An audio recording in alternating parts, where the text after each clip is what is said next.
நம்ம ஸ்ரீகுமரன் தங்க மாளிகை ட்ரிபிள் ஸ்டார் திட்டத்தில் நீங்களும் ஆகலாம் super star. Download the SKTM Jewel app today. வைகாசி விசாகத்தையொட்டி திருச்செந்தூர் முருகன் கோவிலில் குவிந்த திரளான பக்தர்கள் அதிகாலை முதலே வரிசையில் காத்திருந்து மனமுருக முருகனை தரிசித்து வருகின்றனர். விவரங்களை நம்முடைய செய்தியாளர் சதீஷ் வழங்க நாம் கேட்கலாம். சதீஷ், விரிவான விவரங்கள். வணக்கம் ஷாம். அறுபடை வீடுகளின் இரண்டாம் படை வீடான திருச்செந்தூர் முருகன் கோவிலில் நடைபெறக்கூடிய முக்கிய திருவிழாவில் ஒன்றான வைகாசி விசாக விழா. வைகாசி மாதம் வரக்கூடிய விசாக நட்சத்திரம் முருகப்பெருமானின் ஜென்ம நட்சத்திரம் ஆகும். ஆண்டுதோறும் வழிபடியுடைய பலன் கிடைக்கும் என்று கருதப்படுகிறது. இந்த விசாக விழாவில் தமிழகத்தின் பல்வேறு பகுதியிலிருந்து பக்தர்கள் பாத யாத்திரை வந்து காவடி சுமந்தும் வேல் குத்தியும் தங்கள் வேண்டுதல்களை நிறைவேற்றி வருகின்றனர்.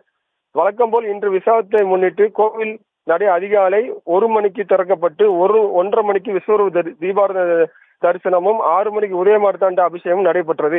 தமிழகத்தின் பல்வேறு பகுதிகளிலிருந்து வந்த லட்சக்கணக்கான பக்தர்கள் அதிகாலை முதல் நீண்ட வரையில் சுமார் 6 மணி நேரம் காத்திருந்து சாமி தரிசனம் செய்து வருகின்றனர்.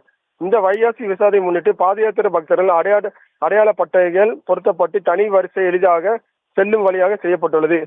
தரிசனத்துக்கு காத்திருக்கும் பக்தர்கள் ORSS கரைசல் மற்றும் 24 மணி செயல்படக்கூடிய மருத்துவமும் அமைக்கப்பட்டுள்ளது.